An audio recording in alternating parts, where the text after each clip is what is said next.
శ్రీరామాయణంలో అద్భుతమైనటువంటి పాత్ర పోషించినటువంటి మహానుభావుడు హనుమ. శ్రీరామాయణానికి అంతటికీ కూడా గొప్ప తేజస్సుని, రామాయణానికి అంతటికీ కూడా అంతటి ప్రకాశాన్ని తీసుకొచ్చినటువంటి మహాపురుషుడు. అసలు స్వామి హనుమ పేరు చెప్తే చాలు, బుద్ధిర్యశో బలం ధైర్యం నిర్భయత్వం అరోగత అజాడ్యం వాక్పటుత్వం చ హనుమత్ స్మరణాత్ లభేత్. హనుమని స్మరించినంత మాత్రం చేత, హనుమకి నమస్కరించి హనుమని సేవించినంత మాత్రం చేత హనుమ యొక్క గొప్పతనం ఎక్కడుందంటే అజాడ్యం. ఆయనని సేవించినటువంటి వారికి జాడ్యము పోతుంది. జాడ్యము అంటే జడత్వము. జడత్వము అన్న మాటకు అర్థం ఏమిటంటే స్పందన శక్తిని కోల్పోవడం. శ్రీరామాయణంలో రామచంద్రమూర్తిగా శ్రీ మహావిష్ణువు వచ్చే ముందే బ్రహ్మదేవుడు అనేక మంది దేవతల్ని శాసించాడు. రావణ సంహారం అంటే అంత తేలికైన విషయం కాదు. నరవానరముల చేత సంహరింపబడడు కనుక, ఆయన నరవానరముల చేత సంహరింపబడనని వరం అడగలేదు కనుక మీ అందరూ కూడా వానరాంశలలో వెళ్ళండి అన్నాడు. దేవతలందరూ వానరుల యొక్క అంశలలో వచ్చారు. కానీ ఒక్క హనుమ అవతారం మాత్రం చాలా విశేషమైన అవతారం. అసలు శ్రీరామాయణంలో విచిత్రం ఏమిటంటే బాలకాండలో హనుమ కనపడరు, అయోధ్యకాండలో కనపడరు, అరణ్యకాండలో కనపడరు. ఆయన కనపడేది 3 కాండలు దాటిపోయిన తర్వాత 4వ కాండ కిష్కింధకాండ ప్రారంభంలో కనపడతారు.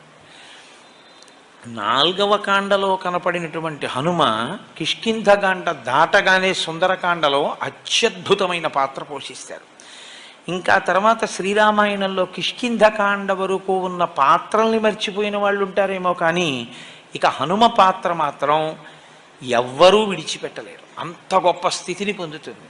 7 కాండల రామాయణంలో ఉత్తరకాండ చాలామంది చదవరు, 6 కాండలే చదువుతారు. 6 కాండలలో 3 కాండలలో అసలు హనుమ గురించి ఏమీ లేదు. 4వదైన కిష్కింధకాండలో ఆయన ప్రవేశం. 4వదైన కిష్కింధకాండలో హనుమత్ ప్రవేశ సమయంలో అసలు ఆయన ఎలా పుట్టారు అన్నదాన్ని మహర్షి చెప్పలేదు. అకస్మాత్తుగా హనుమ ఆ భయపడిపోతున్నటువంటి సుగ్రీవుణ్ణి నువ్వు ఇలా భయపడకూడదు అన్న దగ్గర ప్రారంభం హనుమ పాత్ర ప్రవేశం. ఆ 100 యోజనముల సముద్రాన్ని దాటి వెళ్ళాలి. దొరికేసిందిగా, విషయం తెలిసిపోయింది. 100 యోజనములు దాటి వెళ్ళిపోతే అవతల ఉన్న కాంచన లంకలో శిశుపా వృక్షం కింద సీతమ్మ తల్లి ఉందని ఎలా తెలుసు? అంటే దూరదృష్టి కలిగినటువంటి వాడు సంపాతి ఎంత దూరమైనా చూసి చెప్పగలడు. ఇదిగో ఇక్కడి నుంచి నాకు చూస్తే 100 యోజనముల అవతల కాంచన లంకలో ఉన్నటువంటి శిశుపా వృక్షం కింద కూర్చున్న సీతమ్మ తల్లి నాకు కనపడుతోంది, అక్కడుంది సీతమ్మ అని చెప్పాడు. కాబట్టి ఇప్పుడు 100 యోజనములు దాటి వెళ్ళాలి. ఎవరు వెడతారు? మైందుడున్నాడు, దివిదుడున్నాడు, జాంబవంతుడున్నాడు, అంగదుడున్నాడు, సుషేణుడున్నాడు, తారుడున్నాడు. వీళ్ళందరూ లేచి ఒకడు 30, ఒకడు 40, ఒకడు 50, ఒకడు 60, ఒకడు 70, ఒకడు 90. ఎవడు ఎంత చెప్పినా 100 వెళ్ళి 100 తిరిగి రాలేని వాడు సముద్రంలోనే పడిపోతాడు.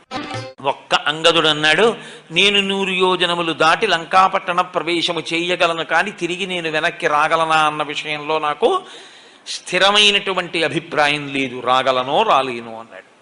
జాంబవంతుడు అన్నాడు, నువ్వు ప్రభువి, నిన్ను పంపించడం ఏమిటి అని అప్పుడు స్తోత్రం చేశాడు హనుమ.